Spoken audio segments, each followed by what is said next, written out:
Pali Papers. Da ciência à prática em cuidados paliativos. Acesse nossas redes sociais e nos siga em @pali.papers no Instagram e no YouTube.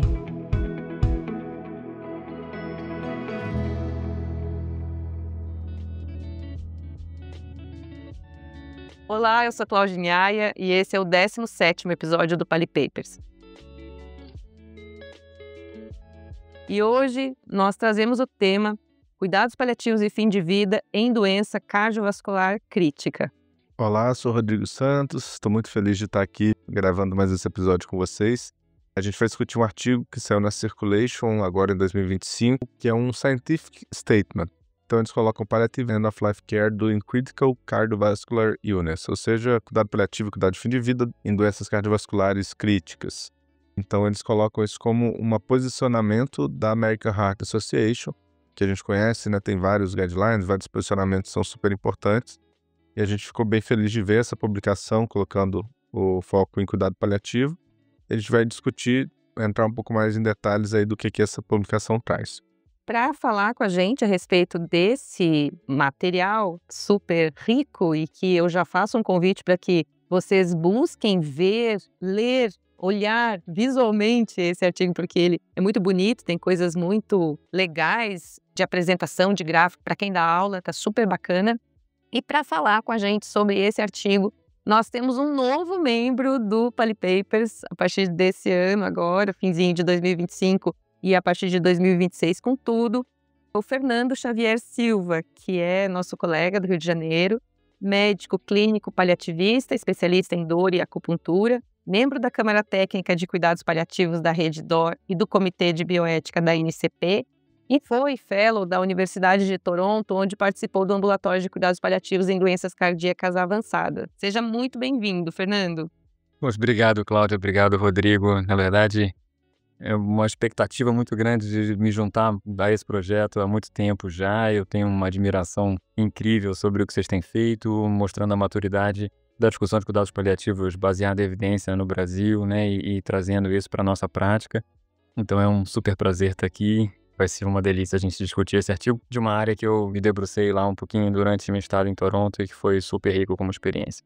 E junto com o Fernando, então, a gente vai ter o Antônio Haddad Tapias Filho, que foi meu colega durante um tempo na assistência domiciliar, mas que é um cardiologista muito experiente em cuidado paliativo. Antônio fez clínica médica na Escola Paulista de Medicina, cardiologia no Dante Pazanese, aqui de São Paulo, mestrado em cardiologia pela USP, é especializado em cuidados paliativos pelo Hospital Israelita Albert Einstein e, mais recentemente, se dedicando a uma área bem especial aí, que conversa, na minha opinião, bastante, né, com o cuidado do sofrimento humano, e é a psicanálise, psicanalista pela Escola de Psicanálise de São Paulo. Seja muito bem-vindo, Antônio. Obrigado, Cláudia, Rodrigo, Fernando também. Obrigado pelo convite. E vamos lá, né? Vamos falar de cuidado paliativo na cardiologia. Por muito tempo eu acho que foi encarada a cardio como talvez a especialidade mais difícil do cuidado paliativo entrar, né? Muito algoritmo, muito ACLS, né? E muito fluxograma na cabeça do cardiologista. Mas a gente sabe que não é bem assim, né? A medicina como um todo, então a cardiologia não é diferente. E cada vez mais a gente vê, e acho que esse artigo que nós vamos discutir trouxe também um amplo leque aí de doenças, não só insuficiência cardíaca. Então a gente vai estar falando um pouco sobre isso aí. Esse material, ele vem bem a calhar, eu acho, pensando que cada vez mais o cuidado paliativo dentro do ambiente hospitalar, especialmente, né, porque esse artigo é o paciente crítico, então ele inclusive fala a respeito do paciente dentro das unidades críticas especializadas em cardiologia e não especializadas em cardiologia, mas esse paciente crítico dentro do hospital. E esse paciente, ele é um paciente que normalmente, quando ele dá entrada no hospital, raramente ele é visto como um paciente onde a equipe de cuidado paliativo ou mesmo os princípios do cuidado paliativo devam ser utilizados na assistência dele. Quando a gente fala do paciente crítico cardiológico, a gente em geral está pensando no paciente que infartou, no paciente que chegou no hospital com uma questão cardiovascular, né, isquêmica, etc. E o que a gente vê na realidade é que a maioria dos pacientes cardiológicos críticos que estão dentro do hospital não são esses pacientes. A maioria dos pacientes são com insuficiência cardíaca descompensada. E a insuficiência cardíaca, não sendo aquela que está se instalando agudamente pós-infarto, ela é uma doença crônica.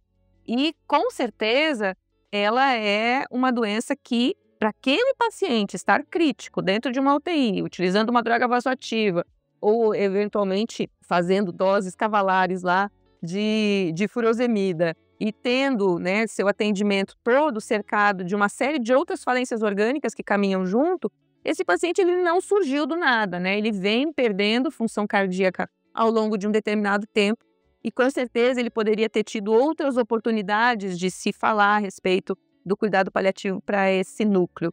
Então, eu acho que a gente devia começar falando um pouco sobre isso. Assim, eu queria passar primeiro para o Fernando e depois para o Antônio, mas pensando nessa linha de cuidado, Fernando, que caminha com esse paciente que vai agravando, qual seria o momento, né? O que esse artigo fala a respeito de como que o cuidado paliativo devia entrar nessa linha de cuidado do paciente cardiológico? Olha, eu oncológico, né? Eu tô sempre com oncológico na cabeça do paciente cardiológico.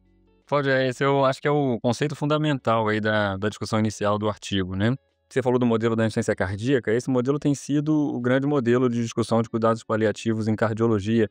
E o que é interessante desse artigo é que ele dá um passo a mais, né? E isso a gente vai voltar a falar um pouquinho mais na frente. Mas no modelo da insuficiência cardíaca ainda, a identificação do paciente em fase de declínio ou a impressão prognóstica desse paciente olhando aquela foto da hora que ele está no hospital, né? Que é um momento agudo de descompensação, ele reflete bem a dificuldade que a gente tem com doenças e disfunções orgânicas crônicas de uma forma geral.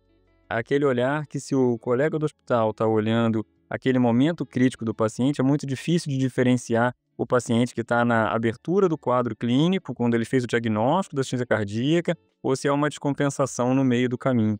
E, sobretudo, talvez mais no fim da vida ele vai ter outros estigmas que sejam mais fáceis de identificar como fase avançada, mas a maior parte do tempo a dúvida prognóstica é o grande desafio das disfunções orgânicas crônicas e na insuficiência cardíaca sobretudo, né? E aí acho que o Antônio vai poder falar mais sobre isso, mas é uma área onde o número de recursos possíveis para manejo da doença é infinito. É muito grande o leque de opções terapêuticas e isso talvez tenha sido um dos motivos pelo qual o cardiologista teve tanta dificuldade no passado e, graças a Deus, cada vez menos com a American Heart aí mostrando essa importância, mas de identificar esse paciente como um paciente em mudança de fase, ou um paciente que vai se caracterizar como o que a gente descreve como paciente de necessidade de cuidados paliativos, né? Uma doença ameaçadora da vida, geradora de sofrimento, geradora de limitações funcionais. Ele convive com isso por tantas décadas que aquilo vira o novo normal dele, né? A identificação de que ele tem uma doença dessa natureza é difícil. Isso no contexto, e o artigo aponta bem isso, do volume epidemiológico que esse paciente representa. Então, as doenças cardiovasculares são a principal causa de morte no mundo. No mundo fala em torno de 32% das causas de morte, no Brasil em torno de 24%.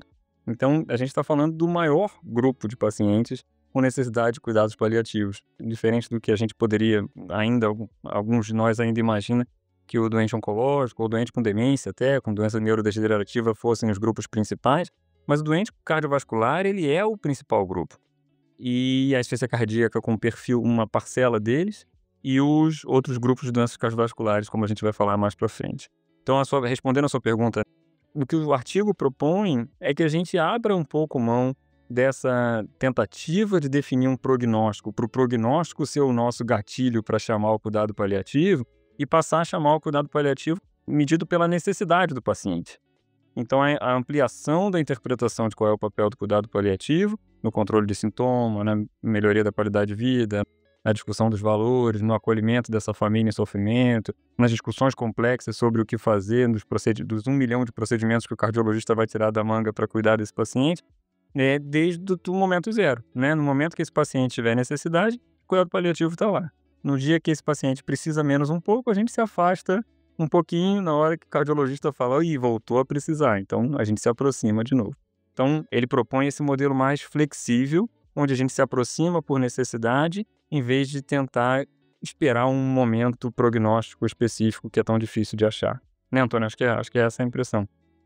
Eu acho que é exatamente isso, Fernando. Assim, acho que a primeira desmistificação, né, que o artigo traz, que é algo que a gente sempre tem falado, mas é bom, o artigo fala direto para cardiologistas, nem sempre a gente tem, né, pelo contrário, a minoria de pessoas que são cardiologistas, especialistas em cuidado paliativo. Então é uma especialidade ainda que não está muito dentro e, em geral, é um especialista que vai vir de fora, que não é o próprio cardio. E a primeira questão que eu acho que, como você trouxe, né, Fernando, nas doenças crônicas em geral, nas disfunções orgânicas, seja a cirrose, DPOC, mas falando da insuficiência cardíaca, o principal carro-chefe aí do paliativo na cardio, a grande questão é, às vezes o cardiologista fica esperando definir o prognóstico e de saber que é a última exacerbação daquele paciente. E isso é difícil mesmo, porque principalmente você, estando num pronto-socorro, numa UTI, né, que é o foco do artigo, você recebeu aquele paciente agora, você não sabe se você fizer, como a Cláudia falou, uma dose cavalar de furosemida, dobutamina, outras drogas, der o suporte, se esse paciente vai sair dessa exacerbação ou não. Mas o ponto é, a gente não precisa saber isso para chamar o cuidado paliativo. Acho que esse é o grande lance aí, a grande desmistificação. Porque às vezes você fica postergando, fala, realmente não vai ter jeito, e aí vamos chamar o cuidado paliativo. Mas eu acho que o artigo já começa com isso, que eu acho que é um pé na porta, assim, né, da cardiologia, porque fala, olha, não precisa você saber isso. Basicamente ele tem uma doença que em algum momento ele pode morrer por ela, né, que é a insuficiência cardíaca, e ele fala até de outras que a gente vai abordar mais pra frente, mas ele tá numa UTI, muitas vezes com outras comorbidades, ele tá grave, o cuidado paliativo pode te assessorar. E também algo que é importante, e que o artigo também reforça, que é o cuidado paliativo como uma especialidade em conjunto. Então isso também é muito assim, é um 8 ou 80, né, ou acompanha com cardio, mas aí ele vai acompanhar agora só com paliativo, e a gente sabe que, como especialistas em cuidado paliativo, a gente sabe que as coisas caminham em conjunto. Então, o cuidado paliativo vai acompanhar o paciente, assim como o cardio acompanha, assim como o geriatra pode acompanhar, se for idoso. Enfim, é uma especialidade a mais para somar nesse cuidado. E aí, em determinado momento, como o Fernando falou, a frequência de acompanhamento vai depender muito da evolução desse paciente, né? Vai ter que acompanhar mais de perto, vai ser uma consulta ambulatorial depois da alta. Então, aí vai depender, acho que caso a caso, e da demanda desse paciente em relação a sintomas, as necessidades dele, a diretiva antecipada, testamento vital, enfim, uma série de questões que aí já fogem do escopo do artigo, né? Mas que a gente pode ir pensando em relação a isso. Perfeito. Eu concordo, Antônio, Fernando. Acho que o que talvez é o maior ponto que cardiologistas entenderem começa a virar essa chave é de não chamar por prognóstico, chama por demanda. E aí é interessante que, do ponto de vista do paliativista, que às vezes recebia um pedido do cardiologista e queria tentar entender e formalizar as demandas, né? Porque a gente vai ter vários tipos de demanda, e aí muitas vezes a gente estava lá em discussão com o residente, então tentava falar, olha, o que parece ser o mais importante para esse cara específico? E aí eu lembrava, e aí essa possibilidade de ter uma interação próxima e uma humildade dos paliativistas não cardiologistas da gente poder checar, porque é aquela coisa, você pegar as ferramentas de triagem, NECPAL, SPICT, o GSF-PIG, todos vão falar NIRA 3 ou 4 com terapia otimizada. Mas o que é terapia otimizada, né? Vai mudando cada vez mais, hoje em dia a gente tem cada vez mais medicação. Eu não sei se às vezes o cara tem alguma arritmia que se fizer uma ressincronização vai melhorar o desfecho, melhorar pelo menos os sintomas. Então é muito complexo falar o que é NIRA 3, 4 otimizado. Mas é aquela coisa, se realmente ele está em NIRA 3, 4 e você já fez a maior parte do que é possível, o que está ao alcance daquele paciente, essa é uma hora de você acompanhar, independente se ele está numa intercorrência aguda ou não. E das outras doenças também, né? Acho que ele é bem interessante que ele coloca DAC, doenças valvares, né? Perdão, doenças periféricas arteriais, as questões das doenças congênitas, que tive a oportunidade de ver lá no INCOR, e hoje em dia, suplementar, a gente também está tendo bastante demanda, e até arritmias e pós-parada. Pós-parada é um desfecho que eu acho que é super importante a gente estar junto desde o início.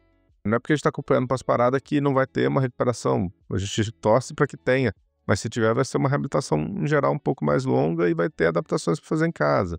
Essa família vai estar super preocupada nesses momentos ali de incerteza. Então, eu acho que essa talvez é o grande take-home do artigo, é para mostrar para cardiologistas que a gente pode ajudar num leque de situações e mais cedo. Eu penso que o que a gente muitas vezes ignora é que a doença cardíaca, principalmente aí de novo, né, repetindo o Fernando, tendo a insuficiência cardíaca como carro-chefe, porque é a mais estudada, é onde a gente tem mais evidências da caminhada conjunta, né, dos cuidados paliativos e os seus benefícios. O que a gente muitas vezes ignora são os desejos e preferências do paciente também, porque muitas vezes esse paciente ele tem 20 anos de evolução dessa doença. Muitas vezes para ele a funcionalidade possível com a fração de ejeção de 17% não é mais desejável. E aí estas conversas é que eu percebo ocorrem menos quando o cuidado paliativo não está junto, em relação ao que é importante para você a partir desse momento.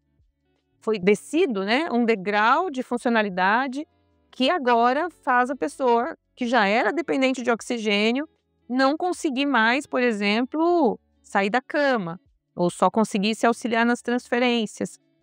Existem tantos sintomas que vêm junto com esses momentos, né, para além da dispneia, mas a tristeza, a depressão, a perda do seu papel social dentro daquela família, a hiporexia, a insônia, a ansiedade, que, assim, sem dúvida nenhuma a gente tem muito lugar para atuação com um olhar multidisciplinar para esse paciente, para auxiliá-lo.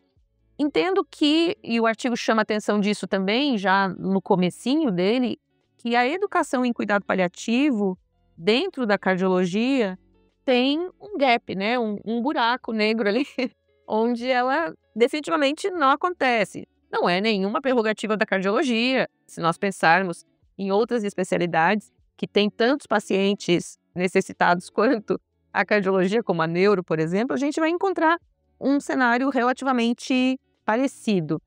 A gente vê cada vez mais residentes dessas especialidades rodando dentro do cuidado paliativo, o que é uma coisa interessante, mas se nós paliativistas não estivermos confortáveis de lidar com esse paciente e, como disse o Rodrigo, né, não conseguirmos andar junto com a cardiologia, a gente vai privar esses pacientes de um atendimento que poderia ser melhor, porque eu agora estou interconsultora num hospital cardiológico. E é desafiador mesmo, porque a velocidade com que tudo acontece, a velocidade com que vocês tomam decisões em relação a entrar com isso, entrar com aquilo, aí levanta você o dedinho ali assim, mas alguém perguntou para o paciente se ele quer fazer isso ou se ele não quer? Ou alguém falou para ele qual é o melhor cenário depois que ele fizer esse procedimento de qualidade de vida? E as pessoas te olham assim como se você fosse um ET, porque na realidade, assim, é muito veloz, as decisões são muito importantes, elas são decisões de vida e morte muito rápidas. E eu entendo que para a gente entrar nesse cenário, a gente tem que realmente conhecer a especialidade, andar junto, ter essa humildade de não achar que está tudo errado. Ah, coitadinho do paciente, não devia estar fazendo dobuta pela 50ª vez, mas talvez isso ainda faça sentido para ele. Enfim, eu sei que eu estou reverberando um pouquinho aqui, como eu gosto de fazer, mas são as inquietações de quem não é especialista, que eu acho que a maioria das pessoas que estão nos escutando, e aí passar a palavra um pouco para vocês, para ouvir o outro lado, é um pouco do propósito desse bate-papo aqui, né? Então, antes de jogar para o lado do cardiologista do Antônio, mas apontando essa história de como é que o artigo traz bem embora ele fale muito em educação do cardiologista sobre cuidados paliativos, e ele tenta propor, e isso é interessante do artigo também, ele tenta propor estratégias práticas e sugestões objetivas. Ele fala 2 blocos de rodada durante a residência. Ele tenta propor números, que não vão ser números que vão se adaptar a todos os serviços, a todos os currículos, mas o que eu acho que ele está tentando fazer ali é demonstrar a necessidade de um passo prático. Não adianta, é importante discutir, é importante discutir. Então vamos lá. Então quantos rodízios você vai abrir mão do residente para ele rodar no cuidado paliativo e isso fazer parte do currículo regular, etc. E ele fala também da educação logista que não é mais residente. E que, na verdade, é o volume maior de pessoas que estão cuidando desses pacientes nas unidades cardiointensivas e que, se não forem um espelho de prática para esse residente que passou 2 semanas ali com a gente no cuidado paliativo, mas voltou para a UCI e essa discussão não existe, se aquele ambiente não tem uma cultura de discussão de cuidado paliativo, esse treinamento se dilui e se perde. Mas o que você falou, Cláudia, é fundamental e fundamentalmente apontado no artigo, o quanto nós paliativistas temos que ter educação em doença cardiovascular avançada, ou pelo menos temos capacidade, ter uma formação básica, igual eles vão ter a formação básica em cuidado paliativo, não vão ser especialistas necessariamente, podendo ser, lógico, mas não serão necessariamente, mas vão ter ferramentas para dialogar com a gente sobre cuidado paliativo. A gente tem que ter humildade cultural de aprender sobre um pouquinho daquela doença que a gente está cuidando. E saber que a gente vai precisar andar de mão dada com um colega cardiologista, assim como a gente aprendeu a andar de mão dada com um colega oncologista, com um colega hematologista, porque a oncologia muda 1000 por hora, a hematologia muda 1000 por hora e a cardiologia muda 1000 por hora. E a gente não vai ter que andar de mão dada para dividir aqui. E a gente vai perguntar com humildade, assim, quando você está propondo essa TAV, uma correção da válvula do paciente no percutâneo, o que você espera disso? Desculpa a ignorância aqui, estou perguntando de não cardiologista mesmo, né? Esse é o meu discurso para o meu colega cardiologista. Mas o que exatamente a gente espera disso? Qual é o desfecho? E qual é o risco? E qual é o potencial benefício? E não num jeito julgando e apontando o dedo, mas de verdade querendo aprender. Para a gente junto, nessa roda aqui, e a gente meio representante da opinião do paciente na roda, né? Mas se a gente não puder botar ele na roda direto, mas a gente tentar entender o que dá para esperar.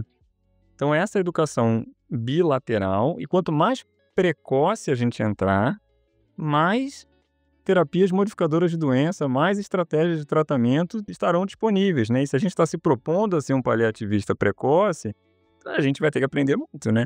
Ou a gente vai ter que ouvir muito esse colega cardiologista. A outra coisa que você falou, Cláudio, que eu acho que é muito importante ficar apontado, de novo no universo da insuficiência cardíaca, são 1 milhão de sintomas, e isso é um treinamento, esse é um diálogo específico com o colega cardiologista quando a gente está dividindo na unidade cardiointensiva, né? O raciocínio fica muito nos sintomas clássicos de insuficiência cardíaca, de perna inchada e de espineia, e é isso aí. E a gente é que está ali para trazer uma cultura de, cara, mas esse cara também tem uma incidência muito alta de fadiga, isso os cardiologistas ainda lembram com frequência quando eu dialogo, mas a insônia, a inapetência, a depressão, a ansiedade, a constipação, que são sintomas absolutamente corriqueiros na vida de um paciente com insuficiência cardíaca, são muito frequentemente negligenciados. E aí o Antônio vai poder falar mais que eu sobre os sintomas mentais. Os sintomas de depressão, com muita frequência, são subestimados porque eles têm um pouquinho de sobreposição com os sintomas da insuficiência cardíaca. Então, esse paciente tem mais fadiga, mais sonolência, menos capacidade de desenvolver em atividades sociais, ele está mais inapetente, e isso pode ser da insuficiência cardíaca? Pode, mas isso pode ser um demonstrativo de depressão e é um motivo pelo qual a depressão também é meio negligenciada ou bastante negligenciada no sofrimento desse paciente. Juntando o que você falou, Fernando, com o que a Cláudia trouxe também, uma das perguntas que, em geral, o cardiologista, e acho que nós como médicos mesmo, né, às vezes a gente faz pouco, talvez o paliativista faça mais essa pergunta, mas de como tá para o paciente aquela situação toda. A Cláudia trouxe um pouco dessa questão, como que ele está encarando a doença agora, o que é aquilo para ele, você falou um pouco da questão dos sintomas mentais, e casando com o que o artigo cita, ele fala um pouco dessa questão da troca, cardiologista com paliativista, até com médico da UTI também, o intensivista, e aí ele fala da unidade coronariana, tudo mais. Essa troca de informação é fundamental, né, que eu acho que está muito bem estabelecida na maioria dos centros, né, em relação à oncologia, até porque dificilmente alguém vai saber, se não for oncologista, o esquema de químio, rádio, qual o objetivo, enfim. Então isso fica muito claro. E como você trouxe, Fernando, parece que é como se fosse automático, o tratamento da IC, né, da insuficiência cardíaca, todo mundo vai saber. E muda muito, né? O Rodrigo trouxe isso um pouco no primeiro bloco aí, e muda mesmo. Então, a ideia é aquilo que a gente falou, eu não preciso saber se ele vai responder ao novo remédio que você colocou para chamar ou não paliativo, né? Acho que esse é o primeiro conceito, que é um conceito básico. E aí, o artigo ele traz a questão da formação da abordagem, né, do time primário ali, né, que é quem está atendendo na UTI ou na UCO, na unidade coronariana, ou que seja no pronto-socorro, né? O artigo é focado na unidade de terapia intensiva, mas dá pra gente pensar e extrapolar para outros centros também ali.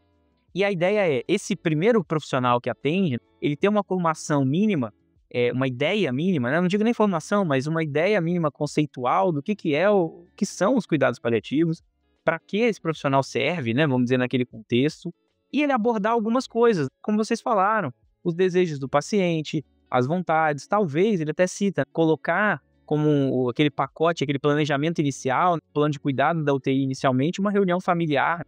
Então, já abordando isso, não precisa ser o paliativista para chamar uma reunião familiar. Se ele está vendo que um contexto social é complexo, tem muita gente da família, cada um entende de uma forma, o paciente entende de outra, ou o paciente passou para ele uma situação de como ele está enxergando e a família está em outra rotação, vamos dizer assim. Então, o próprio médico que fez o atendimento, independente de ter formação ou não em cuidados paliativos, ele deve chamar uma reunião familiar. E, de novo, eu acho que é importante também, dentro dessa troca de informações, a gente começar do básico. Então, assim, definir, não definição do que são os cuidados paliativos, né, definição clássica que a gente sabe, mas é aquela ideia, para quê? Para que eu vou chamar? Então, eu acho que é um pouco nessa linha. Sobre a educação continuada. Eu tenho uma experiência lá no Dante Pazzanese, estou como preceptor lá da residência, e a nível de pronto-socorro, a gente colocou, tanto para o residente no primeiro ano de CARD, quanto para o segundo, aula de cuidado paliativo. Mas é uma aula de cuidado paliativo, eu mesmo ministro a aula, é uma aula de cuidado paliativo focado em conceitos, não é a dose da morfina ou a dose do midazolam para sedação paliativa. É exatamente um pouco disso que nós estamos discutindo mesmo, em alguns cenários, né? Claro que não dá para esgotar o tema, e até de você pensar por que aquele procedimento pode ou não ser benéfico naquele cenário. Você levantar a dúvida, porque também existe o conceito errôneo de que o paliativista vai falar não para qualquer coisa que você propor, né? Então, eu quero colocar medicação tal. Não, isso aí não pode. Ou então não é o momento. Pelo contrário, como a Cláudia trouxe, a gente vai colocar interrogações. Mas qual que é o objetivo? O objetivo é tal. Tudo bem, eu posso concordar. Ou não. Para que você quer fazer? É só uma investigação indefinida ali, mas no final das contas a conduta não vai mudar tanto. Então, são coisas que o artigo traz em vários cenários, que eu acho que são importantes para a gente fazer a ponte entre as especialidades e conceituar e explicar tudo isso, né? De que não é uma coisa ou outra, né? Mas vem ali para uma troca de experiências. Concordo, acho que essa questão da gente poder, o paliativista aprender um pouco mais de cardio, o cardiologista aprender um pouco de paliativo para a gente andar junto, entender que o prognóstico não é o gatilho, entender que a gente pode ajudar em sintomas que talvez passam batido, entender que a gente pode fazer uma diretiva, né, construir uma diretiva ou um plano de cuidado antes de ser um momento que é muito agudo. Eu acho que essa parte da educação que vocês colocaram faz muito sentido, e aí eu trazer um pouquinho a minha experiência.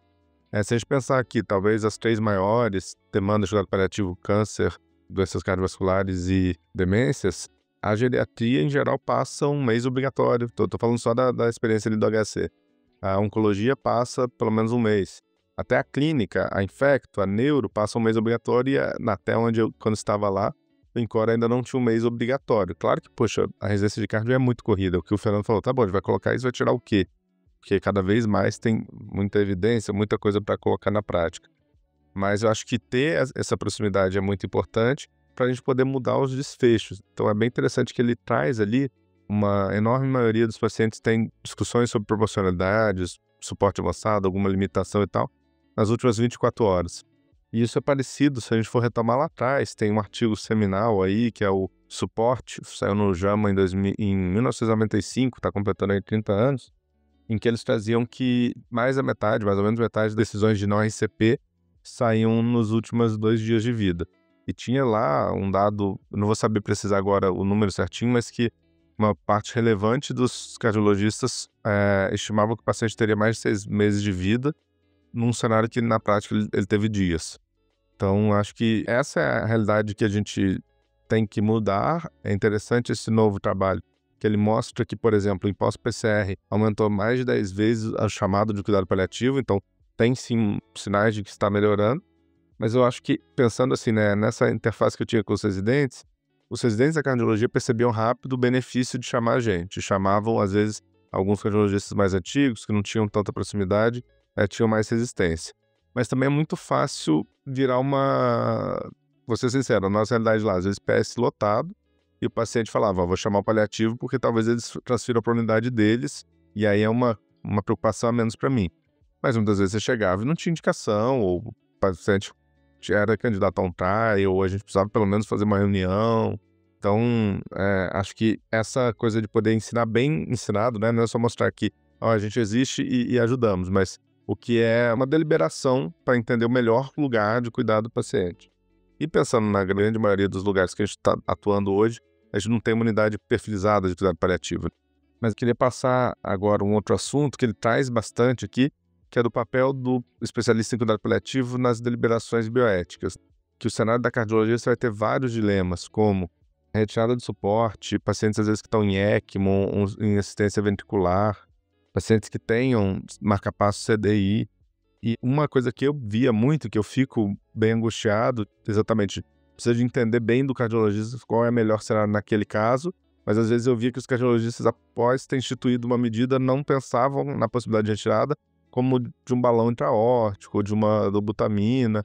Então eu queria ouvir um pouco de vocês essa impressão de quais são os dilemas bioéticos mais comuns na cardiologia e o que a gente consegue contribuir. Assim, né, Rodrigo, tudo passa muito pela compreensão, acho que de ambos os lados. Então, como você falou, acho que o questionamento aparece, seja com qualquer uma dessas questões, né, CDI, marca-passo, ECMO, a própria dobuta, né, que a Cláudia trouxe. Então, qualquer uma dessas questões, dependendo da evolução do paciente, a gente pode ter dúvidas.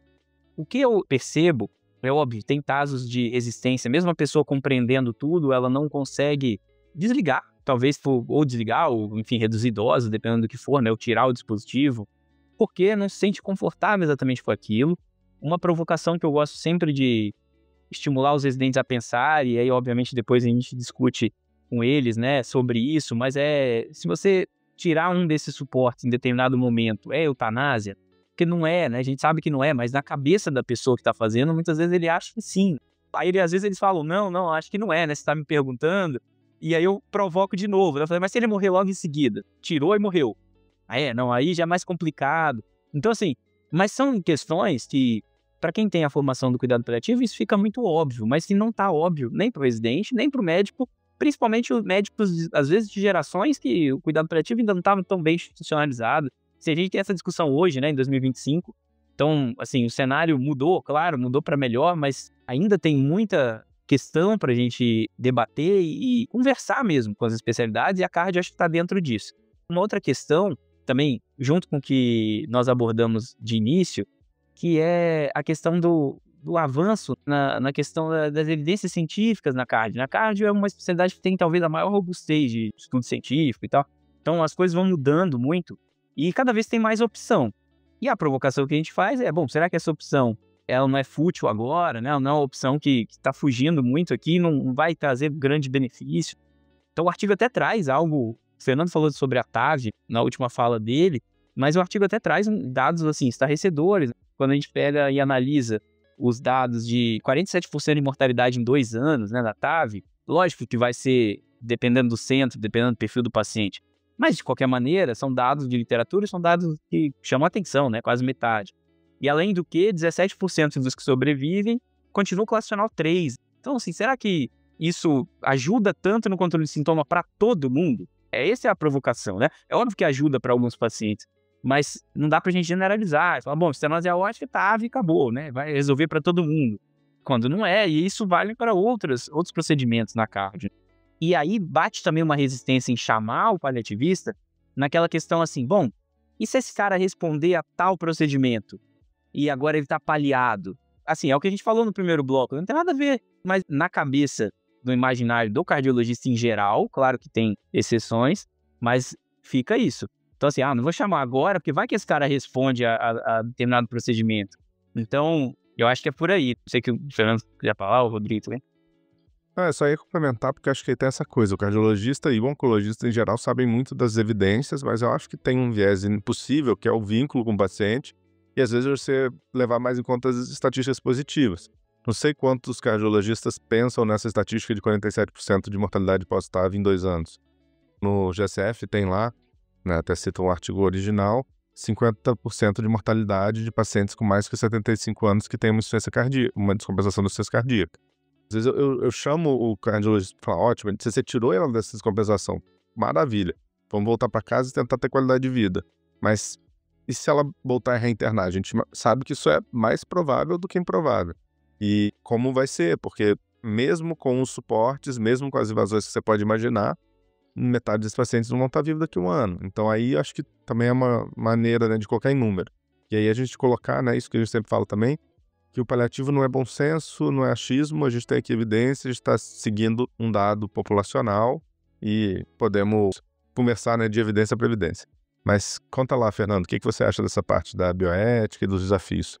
Perfeito. Tudo que vocês disseram mostra o quanto a discussão bioética e a discussão de valores vai estar entremeada na prática do cardiologista o tempo todo e está, né? Ele já faz, teoricamente, toma um monte de decisões, supondo, talvez, alguns benefícios potenciais, ou supondo o que é uma qualidade de vida, ou supondo o benefício imaginado, com frequência meio descontextualizado da jornada daquele paciente ali. Acho que é esse o olhar que a gente traz e sugere que o cardiologista tenha no próprio tomada de decisão dele.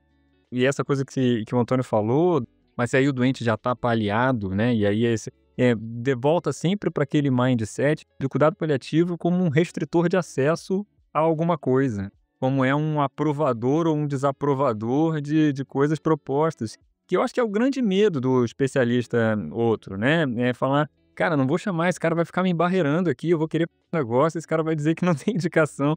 E aí, quando a gente amplia essa percepção de, cara, eu tô aqui para aprender com você, a gente tá pensando junto aqui, tô só trazendo um ponto de vista de jornada e do detalhe biográfico desse indivíduo que me disse isso. Isso, de alguma forma, modifica a tua percepção do que você está decidindo? Eu acho que é essa a provocação que a gente traz. E aí, a ideia de que você traz um elemento a mais na tomada de decisão, que é o dado biográfico, que é a história de vida, o que é a qualidade de vida, o que é o mínimo tolerável da qualidade de vida para aquele paciente e quão longe ou perto ele está disso no basal dele. Não, esses elementos, eles são um dado que me parece absolutamente fundamental para a tomada de decisão e que, dependendo do como for o andamento desse paciente, aquele norte vai continuar lá. Acho que é essa que é a história. É a gente ter uma referência. Falar, tudo bem, eu acho que a TAV... a gente acabou de ter um caso no hospital, paciente no octogenário, com uma funcionalidade limitada, com uma estenose aórtica grave, muito sintomático, difícil de manter em casa. A gente estava discutindo TAV e não TAV para ele. E é isso, assim, o que eu espero disso? Para onde isso pode levar, o quanto isso está alinhado com o que ele diz que é o mínimo suficiente.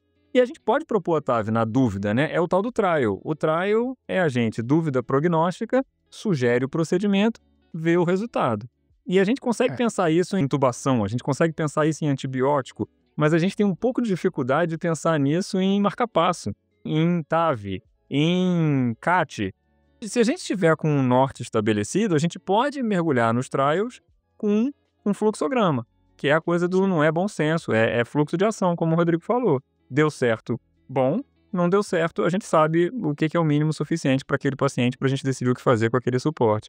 Essa aplicação ética, na verdade, se aplica em diversos universos na doença cardiovascular, né? E eu acho que isso é que o artigo é bonito na tal da figura 2 lá, que já convidando as pessoas a olharem a figura 2 colorida e simpática, onde ele apresenta que é isso, o discutir prognóstico no pós-PCR é muito difícil. E para qualquer um. E a gente ter mais cabeças pensantes com o olhar do paliativo e o olhar do cardiologia, tem maior chance da gente chegar em alguma referência. Se você está discutindo TAV, porque troca valvar era mais fácil de decidir quando não tinha TAV, né? O paciente tinha que ser muito inteirão para contar, abrir o peito e trocar a válvula. E aí, quando você botou um procedimento que é menos invasivo, com, teoricamente, taxa de sucesso no paciente mais frágil, a complexidade da discussão aumentou. E a gente ter o olhar do cuidado paliativo. O cérebro vascular, no AVC agudo, qual é o prognóstico e as incertezas prognósticas que a gente tem na análise desse paciente? A arritmia refratária, que o cara está tomando choque com estresse pós-traumático e com transtorno ansioso importante, que com frequência é subestimado nesse paciente, a discussão é complexa, mas está aí para ser tomada. E o cardiologista está tomando sozinho. O que a gente está propondo é falar, cara, deixa eu te ajudar. Eu tenho uma visão de outras doenças, de outros cenários, talvez eu consiga pensar junto com você para a gente chegar numa decisão que fique todo mundo mais tranquilo em tomar. Mais do que eu tô te embarreirando, eu não tô te embarreirando. Acho que esse meio do caminho bioético a gente consegue, às vezes, trazer para a mesa. E essa coisa do trial é outro momento da nossa humildade, né? Porque eu não sei o quanto ele vai responder, quanto tempo leva para responder. E aí eu vou combinar com o paciente, com o cardiologista. Vamos então fazer essa intervenção, mas quanto tempo eu preciso de observar e qual que vai ser o desfecho que eu vou considerar sucesso e qual vai ser... Então aí você combina, coloca as cartas na mesa, fica muito mais fácil. Mas queria passar a bola para a Cláudia.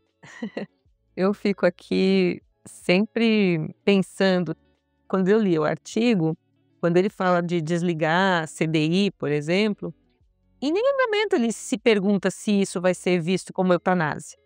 E nós aqui ainda estamos nesse momento, a gente ainda está nessa fase de pensar que a não instituição ou a retirada de intervenções mantenedoras da vida não são eutanásia. E nem passiva, né? Porque tem gente que ainda mas eutanásia é passiva. Não existe eutanásia passiva. Eutanásia é uma coisa com intenção. Se não tem intenção, não é eutanásia. E todas as outras coisas, elas conversam com essa questão de não introduzir ou de retirar suporte de vida. E alguns suportes são tão suportes, estão suportando tanto, que quando retirados, é isso que o Antônio falou. E se o paciente morre logo em seguida que você tirou esse suporte? Você está só devolvendo ele para a trajetória natural da doença dele. Em algum momento, esse CDI, se não faz parte daqueles tantos que o artigo fala, que são implantados nos 30 dias que antecedem a morte do paciente, e me desculpem aqueles que me acharem fria por falar isso, mas um CDI custa milhares de reais. A gente tem que saber onde a gente investe este dinheiro que dentro do universo da saúde, seja ela pública, seja ela privada, isso precisa ser visto, isso precisa ser pensado, para que a gente não deixe de utilizar esse recurso de uma forma adequada. Para que o acesso de verdade seja universal, a gente precisa ter equidade, né? Ou seja, dar mais para quem mais precisa. E se nós não fizermos isso, ao refletir se a gente deve ou não indicar uma dessas estratégias que custam milhares de reais para uma pessoa que não só não vai ter benefício, né? Porque se você me dissesse assim, não, ele morreu 30 dias depois de colocar o CDI, mas esses 30 dias foram os melhores 30 dias da vida dele. Ele conseguiu sair do hospital, ele velejou, ele viu o casamento da filha. Não! A maioria desses pacientes não sai de dentro da UTI, porque além do CDI, ele está em bomba de dobuta, ele está fazendo outras coisas que ele não conseguiu sair da UTI depois de ter feito esse procedimento. A gente fica realmente pensando se a gente está fazendo a coisa certa. Dentro dessa parte da bioética, isso me chama a atenção e eu acho que dentre as coisas que a gente liga e desliga, uma coisa difícil da gente manejar trial é o trial de dobuta, porque você faz, o paciente ganha funcionalidade, mas você desliga e ele perde imediatamente, muitas vezes. Enquanto você faz, ele ganha, aquele ganho gera uma sustentação, sei lá, de 3, 4 semanas, ele vai voltar depois. E aí esse tempo vai se encurtando. A outra vez ele ganhou 2 semanas, depois uma, daqui a pouco ele não sai mais da UTI. E aí, quando eu discuto com os alunos fim de vida em insuficiência cardíaca, todo mundo me diz que fim de vida não dá, de insuficiência cardíaca não dá pra fazer em casa. Porque como que você vai fazer dobuta em casa? E eu penso, por que, Senhor, isso está conectado? O fim de vida do paciente que já não se beneficia, já não tem benefício de longa duração dessa droga, ele precisa ser manejado como um outro paciente qualquer com dispneia em fase final de vida. Vai ser manejado com morfina, vai ser manejado com ventilação não invasiva, vai ser manejado com sedação paliativa frente à refratariedade. Então, eu acho que a gente realmente tem o que crescer em relação a isso, né?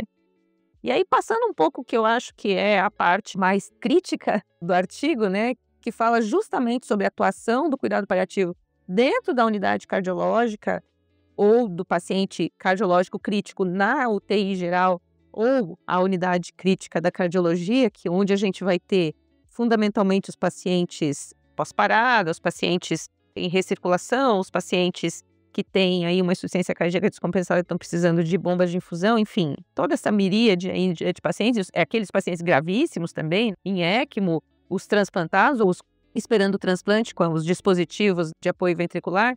Quando a gente pensa nessa população e nesses locais, a gente tem que lembrar de uma coisa que a gente tem falado em outros episódios aqui do PaliPapers, que diferente da estruturação de atenção primária, secundária e terciária que a gente tem na nossa cabeça da saúde pública, da medicina de família ou da estruturação da saúde de um modo geral, onde a atenção primária está fora do hospital, está lá na comunidade, a secundária em unidades de referência de especializadas e a terciária dentro de hospitais, dentro do cuidado paliativo, o cuidado paliativo primário, ele pode estar nessa unidade mais complexa do hospital. Então, a realização de cuidado paliativo primário, ela é uma prerrogativa de todo profissional que lida com paciente grave ou vivenciando doença ameaçadora da vida. Todo profissional. E o cardiologista não é uma exceção. Então, quando a gente diferencia o cuidado paliativo primário do cuidado paliativo especializado, a gente não está falando de lugar de atendimento, a gente está falando de tipo de assistência.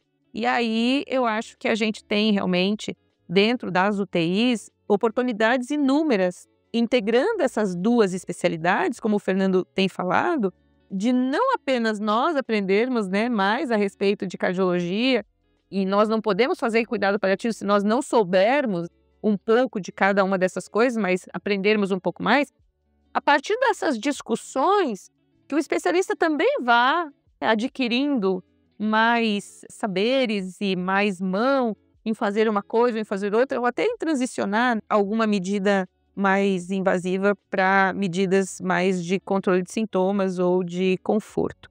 Então, eu sei que vocês três, né, já trabalharam dentro de unidades de terapia intensiva e muito provavelmente dentro de unidades de cardiologia também. E eu queria que vocês mesclassem agora, porque o final do PaliPapers é sempre da ciência prática. Então, que vocês mesclassem um pouco essa prática de vocês do dia a dia com o que o artigo comenta, né, da atuação do cuidado paliativo dentro das UTIs, para que a gente possa se encaminhando para o final e deixando todo mundo com vontade de ler o artigo e querendo saber um pouquinho mais. Muito bem. Só a ciência cardíaca já dava pano para manga para 5 capítulos, que dirá todas as doenças cardiovasculares juntas nesse cenário. O papel do artigo traz, e aí juntando com a prática, qual é o papel do cuidado paliativo especializado, portanto, então, na UCI, né, na unidade cardiointensiva. A verdade é que o artigo pressupõe que o cuidado paliativo primário já é feito pela equipe da unidade cardiointensiva. E aí ele propõe funções específicas para o cuidado paliativo especializado. Então, primeiro ressalvo, eu acho que depende do nível de cultura e treinamento que a equipe está, o que reforça o nosso papel como treinador, como formador dessa equipe em habilidades de cuidado paliativo. Ele propõe que você tenha ali um checklist de habilidades mínimas do cardiologista de comunicação, controle de sintoma, rastreio de sintoma, discussão de valores, etc. E aí, quando você conseguir esse checklist lá de habilidades mínimas do currículo, aí o cuidado paliativo especializado teria um papel mais específico e ele tenta sugerir gatilhos para chamar, que podem ser gatilhos baseados em situações clínicas, as discussões éticas são mais complexas, gatilhos baseados em situações clínicas onde existe mais incerteza prognóstica.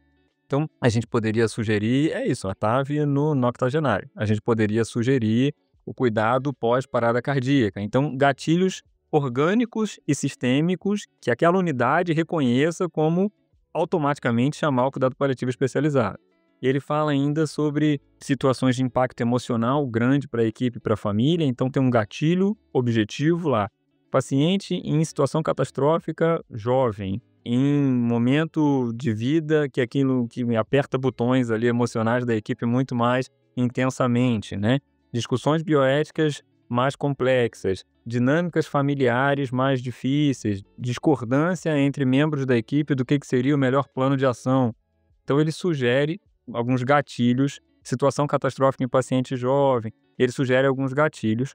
E a ideia é que o cuidado paliativo aconteça daquela unidade como um bundle, né? Num sistema de práticas que o intensivista já tem em hábito. Então, o paciente internou, existem uns critérios mínimos de necessidade de cuidados paliativos. Então, eu tenho até 72 horas para ter uma conferência familiar com uma discussão de plano de cuidado, ou pelo menos um levantamento de valores, um levantamento de quem é o tomador de decisão por substituição, um rastreio de sintomas orgânico já no sistema de prescrição do paciente. Então, ele sugere uma coisa orgânica de bundle e o especialista nessas situações engatilhadas, a depender da cultura que já existe. É isso que vocês comentaram, né, que o Fernando trouxe. E trazendo para a prática, né, algo que o artigo coloca e que na minha prática também a gente percebe uma diferença grande, em relação ao acompanhamento longitudinal, né, aos diaristas da UTI. UTI ou UCO, né, unidade coronariana, enfim, mas é algo que muda muito, exatamente pelo que nós comentamos. Você olhar uma foto do momento é uma situação. Você olhar a evolução dia após dia, aquele paciente não está melhorando com as medidas que você propôs, você está acompanhando já com alguém dos cuidados paliativos, né, algo que o artigo até sugere que na ronda da UTI, naquelas visitas beira-leito, com vários profissionais multidisciplinares, tenha um membro da equipe de cuidado paliativo. E aí, seja médico, enfermeiro, enfim, mas que possa dar uma outra visão, né, um outro olhar, ou até mesmo discutir ali, num bom sentido da palavra, mas de você conversar, de falar, olha, qual que é a sua impressão? Aí o médico da UTI, da unidade coronariana, vai conversar, vai passar quais são as outras questões. É interessante também quando eles colocam a questão dos gatilhos, que o Fernando trouxe. Então, como eu falei no início, né, tá vendo uma família e um paciente que o discurso está muito diferente do que o paciente espera, o que a família espera, a família é muito grande, você não está conseguindo abordar todos ao mesmo tempo, então às vezes já sugerir um tipo de conduta, como uma reunião familiar, por exemplo, um estresse emocional, às vezes de um cuidador, quantas vezes a gente também já não observou isso. E um outro ponto interessante é que, dito tudo isso, da unidade coronariana, da UTI, no pós-UTI unidade coronariana, porque não necessariamente esse paciente vai a óbito, né, durante a internação, é interessante esse acompanhamento ambulatorial também, eu diria fundamental, porque também, em muitos casos, fica uma impressão de que, assim, bom, tá o caso muito grave, então chamou o paliativo, o médico foi, né, e o paciente melhorou. Melhorou dentro do limite dele, claro. Mas aí fica uma impressão de que, bom, agora não tem nada a ver mais cuidado paliativo, era só para aquele momento. Então, quantas vezes eu já não atendi, você vai conversar, porque vem lá, né, no cabeçário seja do hospital, alguma coisa, paciente em cuidados paliativos, e aí você começa meio, bom, vamos ver, né, o que significa isso, né, ali. E aí fala, não, doutor, isso aí foi por uma questão, na época que ele estava muito ruim na UTI, mas agora ele melhorou, na época ele estava até fazendo hemodiálise, fazendo outras coisas, mas ele saiu disso. Bom, aí é que a gente comentou da mensagem, então tá uma coisa muito desproporcional. Talvez estavam pensando no cuidado paliativo como limitante de algumas terapias e não propriamente do que o cuidado paliativo pode oferecer, que é tudo isso que a gente já comentou. Então é algo que o artigo também traz, a questão até da educação continuada, de que mesmo com a abordagem nas residências, nos fellows, o médico se sente ainda despreparado para determinadas situações. E isso é o habitual mesmo, pessoal. Então assim, é a gente ter essa noção e como melhorar isso. A gente percebe na prática de que a compreensão, quando eu citei, por exemplo, as aulas lá no Dante, a partir do momento que a gente instituiu, os residentes começaram a ter outra visão do cuidado paliativo, porque tinha aquela visão basicamente de limitar a terapia. Mas, obviamente, a pessoa vai pegar uma situação que está meio na dúvida e tudo mais, e é aquilo, né? Também a gente mostrar para eles, como o Rodrigo trouxe, de que é algo complexo, é algo baseado em evidência, então não dá para... Olha, o paciente está assim, assim, assim, tal, o que você acha, dialisa ou não? Eu falei, não, peraí, vamos entender o cenário, como é que ele estava há um tempo atrás, como é que é essa história, o que ele está sentindo. Então, a gente passar isso para eles também, né? Que senão fica um negócio muito simplório. Ah, eu vou ali com a minha varinha mágica e falo, ó, tem que fazer, não tem. Essa resposta, a gente sabe, é baseada em evidência, mas depende do caso, né? Então, a gente precisa entender melhor o cenário e entender o contexto para fazer a narrativa toda aí da história daquele paciente. Então, acho que é um pouco isso que o artigo traz e que acho que é bom a gente pensar e enfim, sempre estar conversando com a especialidade mesmo. Perfeito. A minha parte da ciência prática, eu fico lembrando de algumas situações, alguns dados que a gente tinha lá quando eu estava como assistente. E uma primeira coisa que eu acho que é legal, a gente já teve isso validado em alguns anos diferentes, a gente recebia pacientes em uso de dobuta, que era basicamente o cardiologista falando, esse paciente é dependente, eu não consigo tirar a dobuta. Por quê? Realmente, quando está dentro de uma UTI, eles vão ver microcirculação, vão ficar em cima dos exames, mudou o débito 10%, débito urinário, não está tolerando, e normalmente tentam desmamar sem o opioide otimizado para dispneia, sem outras coisas. Quando chega na nossa mão, a gente para de olhar os números, a gente olha para o paciente, a gente dá um manejo bom de dispneia, tem gente que tolera. Na nossa prática, era 5% dos pacientes iam para casa. Reinternavam em pouco tempo, faleciam em casa às vezes? Sim, mas era o objetivo de cuidado daqueles pacientes tentarem passar esse tempo em casa. E aí a gente conseguia às vezes, porque você colocou, Cláudio, acho que realmente, nossa maioria, esses pacientes em dobuta dependente dentro da UTI cardiológica, do UCO, enfim, e não sem ter o benefício daquela dobuta. Aquela dobuta pode manter um nível de consciência, amenizar alguns sintomas que surgiriam, mas ele não está fazendo nada que faz sentido para ele. Muitas vezes já não tolera tanto a ingesta, porque já tem aquela náusea por baixo débito que é super difícil de manejar e tal. E às vezes a gente via pacientes que separavam de olhar o número e ficavam lá um tempo e jogavam dominó. Eu lembro de um paciente que teve uma vez que teve uma banda que foi lá e tocou forró, sertanejo, ele com a bomba de dobuta levantou, dançando. Então, assim, esse é um momento que eu acho que faz sentido para ter uma dobuta.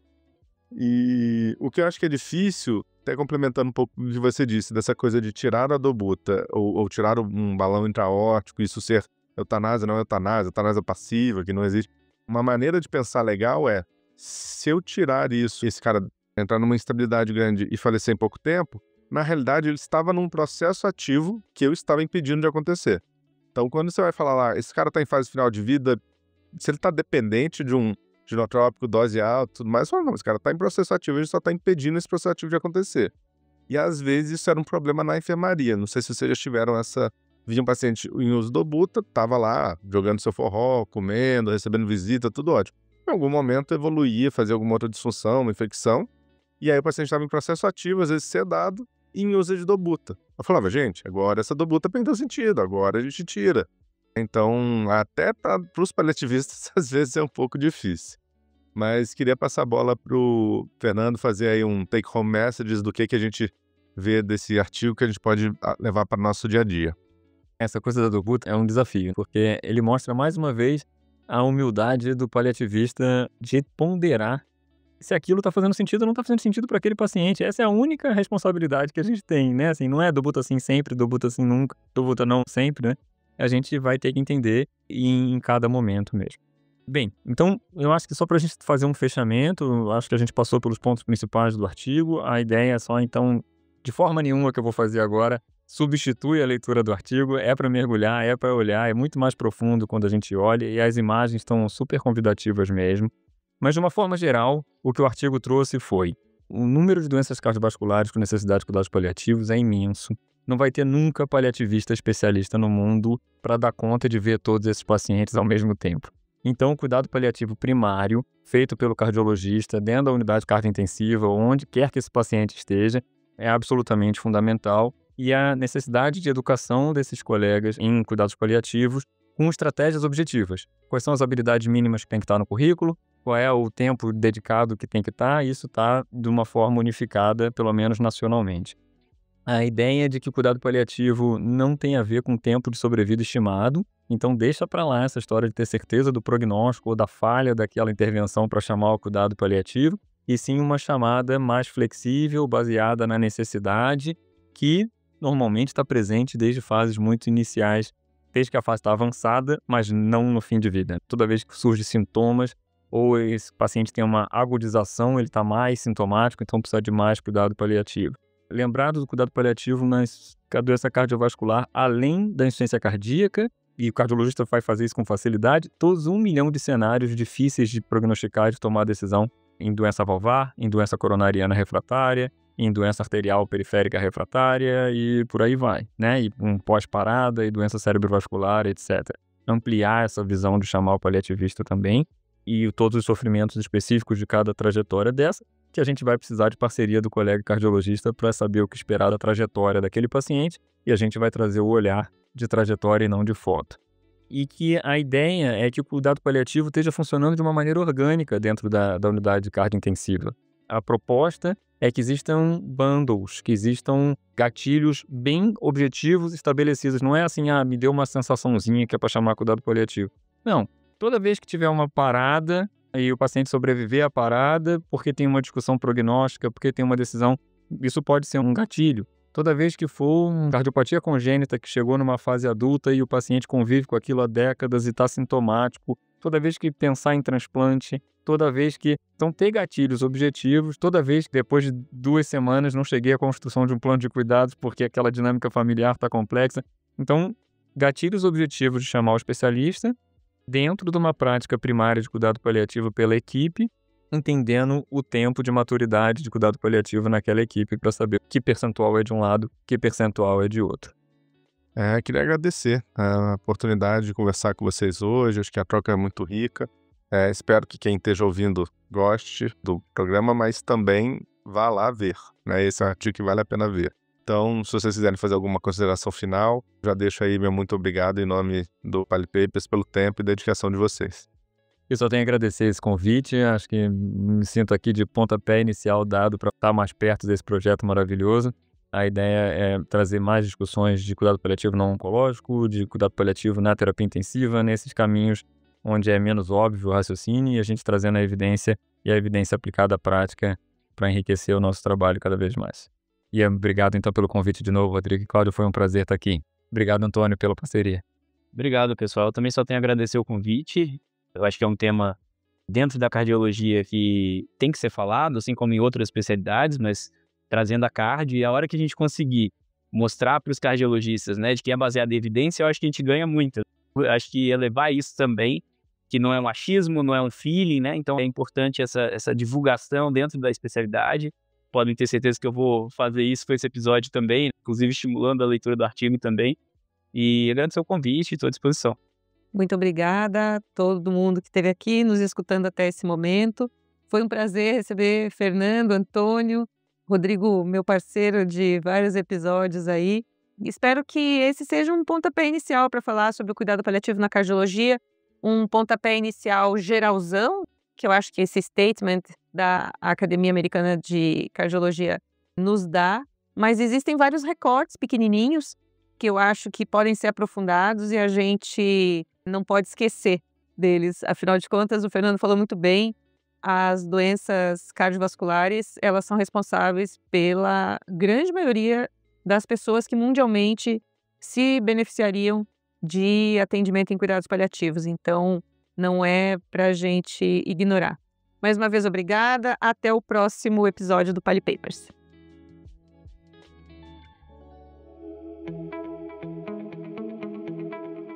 PaliPapers. Da ciência à prática em cuidados paliativos.